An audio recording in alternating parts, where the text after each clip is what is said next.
નમસ્કાર દોસ્તો, આજે આપણે ધોરણ 5ના હિન્દી વિષયની જે ત્રિમાસિક કસોટી ફેબ્રુઆરી 2026ની લેવાની છે તેનું જે કુલ 40 ગુણનું પ્રશ્નપત્ર હોય છે, મોસ્ટ આઈએમપી પ્રશ્નપત્ર, તેનો આપણે અભ્યાસ કરીશું.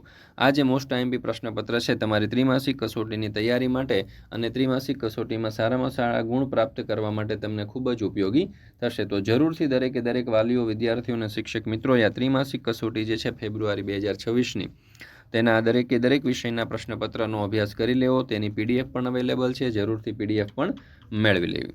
તો જોઈએ આપણે ધોરણ 5 વિષય હિન્દી ત્રિમાસિક कसौटी फेब्रुआरी 2026 40 गुणों मोस्ट आईएमपी प्रश्न पत्र। पहलू, प्रत्येक प्रश्न के उत्तर के लिए दिए गए विकल्पों से सही विकल्प चाहिए। बिरजू चाचा ने खाली जगह में सब्जियां बोई थी, तो जवाब आवश्यक खेत। हमेशा हंसते रहने की सीख खाली जगह देता है, तो जवाब आवश्यक विकल्प सी फूल। काफिले पर डाकू टूट पड़े और, तो जवाब आवश्यक लूटमार करने लगे। पेड़ की छाया में बिरजू चाचा को खाली जगह आ गई, तो जवाब आवश्यक विकल्प सी नींद। गाजर का रंग खाली जगह होता है, तो जवाब आवश्यक लाल। त्यार पछी है प्रश्न नंबर 2, कोष्टक से उचित शब्द चुनकर रिक्त स्थानों की पूर्ति कीजिए। पहलू, सभी सब्जियां आलू बिना खाली जगह है, तो जवाब आवश्यक अधूरी। खुद जागकर औरों को जगाने को सीख खाली जगह देता है, सूरज। त्रीजू, हम लोग बड़े होकर भी ईश्वर के बताए खाली जगह रास्ते पर नहीं चलते, तो जवाब आवश्यक नेक। सच बोलने वाले बालक का नाम खाली जगह था, तो अब्दुल कादिर। खेतों में मक्का और धान खाली जगह थे, तो लहलहाते। प्रश्न नंबर 3, प्रश्नों के उत्तर दीजिए। पहलू, हरे रंग की सब्जियों के नाम बताए। तो हरे रंग की सब्जियां करेला, पालक, मेथी की भाजी, बंद गोभी, भिंडी, लौकी, ककड़ी, चंचरीडा, कुंदरू, ग्वारफली, कंकोड़ा, परवल आदि। बीजू, कच्चे टमाटर का रंग कैसा होता है। तो कच्चे टमाटर का रंग हरा होता है। कोमल भाव बहाने की सीख हमें कौन देता है। कोमल भाव बहाने की सीख हमें हवा के झोंके देते हैं। अंधेरा कौन हरता है। तो दीपक उजाला फैलाकर अंधेरा हरता है। 5, डाकू सरदार को किस बात का पछतावा हुआ।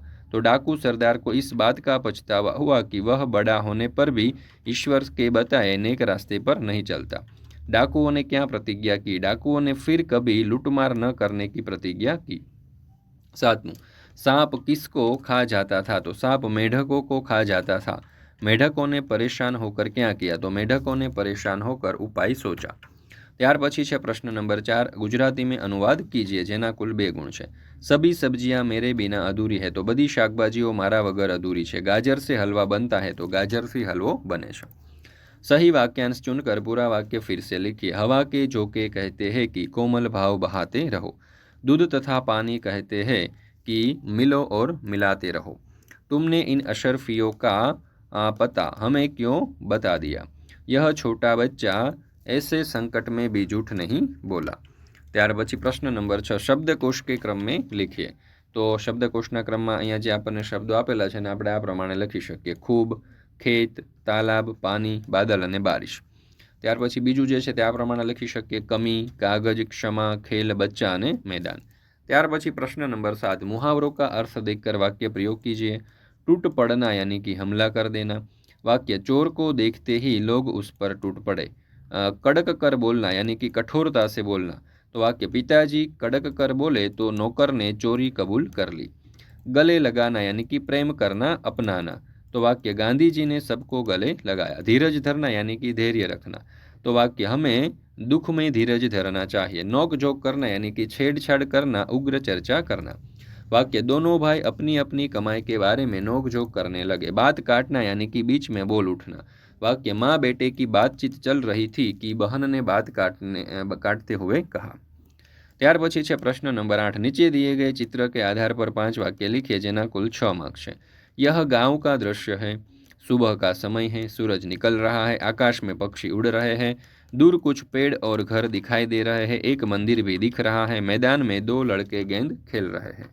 त्यार पछी है प्रश्न नंबर 9, काव्य पंक्तियां पूर्ण कीजिए, जेना कुल 2 गुण है। जलधारा से सीखो आगे पवन जीवन पथ में बढ़ना और धुएं से सीखो हरदम ऊंचे ही पर चढ़ना। तो मित्रों, अहीं आपणे आ धोरण 5 हिंदी विषयનું જે ત્રિમાસિક કસોટી જે છે તેનું આ મોસ્ટ આઈએમપી પ્રશ્નપત્ર આપણે અહીંયા પૂર્ણ કરીએ છીએ. ફરી મળીશું મિત્રો આપણે ધોરણ 5ના એક નવા વિષયના ત્રિમાસિક કસોટીના મોસ્ટ આઈએમપી પ્રશ્નપત્રના સચોટ અને સંપૂર્ણ સોલ્યુશન સાથે. મિત્રો, આ વિડીયો તમને પસંદ આવે તો લાઇક કરવાનું, તમારા મિત્રો સાથે શેર કરવાનું અને સરસ મજાની કોમેન્ટ આપવાનું ભૂલશો નહીં.